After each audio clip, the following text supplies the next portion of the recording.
Ìyàtọ̀ wà ń bẹ ojú pé last year ó better díẹ̀ ju ọdún yìí lọ cause nǹkan táwọn èèyàn tí most people complain jù lọ́dún náà ni pé economic wise ó bad díẹ̀ kò really sí much ìlú so customer ò dẹ̀ kò wọlé bá ṣe fẹ́ compared to last year.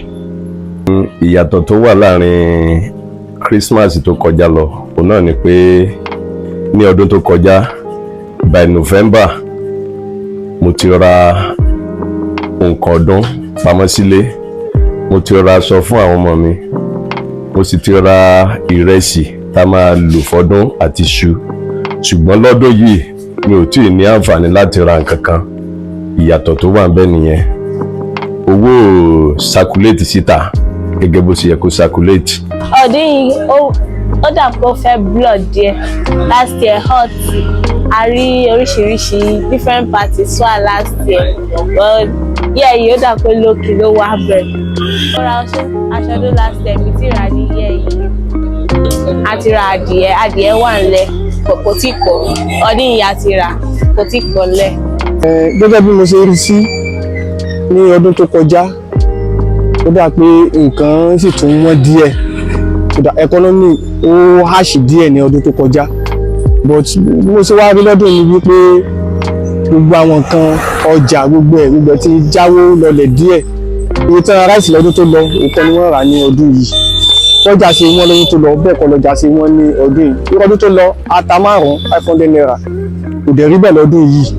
Gbogbo nǹkan tí mo tún wá rí ni pé bí gbogbo nǹkan tó ṣe dọ̀ báyìí bóyá torí wípé bóyá àwọn èèyàn sì tún wo nípa owó mọ́tò tàbí nǹkan so that káyì tún máa wo títí di December 24 bí mọ́tò ṣe máa wọlé bó ṣe jáde ṣùgbọ́n lásìkò tá a wà yìí nǹkan sì tún dọ̀ díẹ̀ tó dáadáa àti lé. Kọ́lọ̀ ń ṣọ́ wa ni o. Last year nǹkan dáadáa ní last year ju this year lọ ṣáyé this year báyìí kọ́lọ̀ ń ṣàánú wa ni.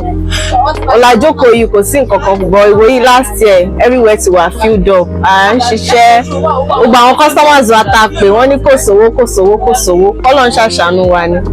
Ìwé yẹn a ti raṣọ ọdún gan bọ́dún a ti raṣọ àti ṣe gbogbo ẹ̀ ní last year but this year kò sẹ́nìtìn báyìí. Ọdún tó kọjá èmi tiẹ̀ ní mo ní poultry so mo dẹ̀ láwọn adìẹ tí mo sin bọ̀ ọdún yìí nǹkan tún yàtọ̀ sí ti ọdún àtẹ̀yìnwá torí àwọn price oúnjẹ adìẹ ó lọ sókè à ń ra báàgì kan ní 19.5 so ó hardly kéèyàn tó fìdí àwọn adìẹ so tẹ bá dọ́jà ń sìn báyìí ẹ máa gbọ́ 35,000 40,000 bẹ́ẹ̀ ṣe gbé àwọn adìẹ kalẹ̀ kò dẹ̀ fi bẹ́ẹ̀ sí owó ń gbòòrò.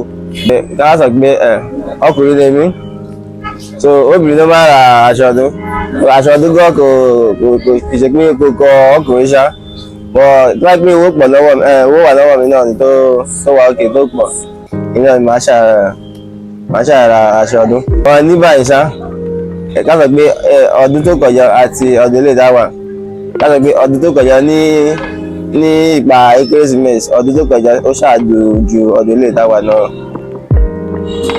so ọdún ilé ó ṣàdọ̀bọ̀ akọ̀mọ́lẹ́jẹ̀ náà ní díẹ̀díẹ̀.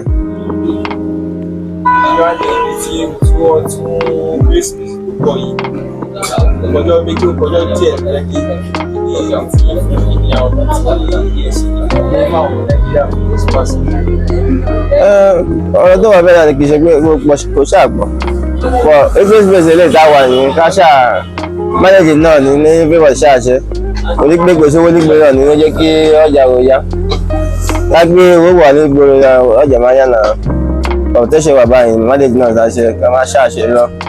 Gbogbo lọ́wọ́ Ọlọ́run ni èmi ò lè sọ pé nǹkan báyìí la lè ṣe sí the best náà ni kálukú mú ara ẹ̀ ká ṣe bágbára wa bá ṣe mọ ká má kọjá ìyára wa so ọtí mo fi palẹ̀ ṣe náà nìyẹn. Mo nígbàgbọ́ pé lẹ́nu ìmọ̀ọ́ba péréte tó kù yìí tí ọjọ́ bíi mẹ́ta tó kù tá a fi wọnú Christmas yìí Ọlọ́run á bò àṣírí mi. Tìmí náà ni pé màá ṣe rere níbẹ̀ lórúkọ Jésù. Ọlọ́run wá ṣe ní hope àwọn ojú Ọlọ́run kọ́lọ́run ṣe nǹkan tó dáa fún gbogbo wa. But everybody á believe pé Ọlọ́run ó ṣe náà ni so àwọn míì ti rà sórí ìka ọ̀dọ́gba so àwọn tí ò ti rà á believe pé Ọlọ́run ó ṣe. Ọdún yìí ó dùn ni but assurance wà ọdún yóò dùn. ìgbà tí a ṣáà ní àlàáfíà so ìyẹn gan ló wà important. a lè tí ì mọ bí ó ṣe rí but tó nígbà tó wá tó di December 24 ká tó mọ báwo yóò ṣe wọlé bí ó tún ṣe jáde sí bí èmi ṣe rí pọ́ǹtì àárín yẹn nù.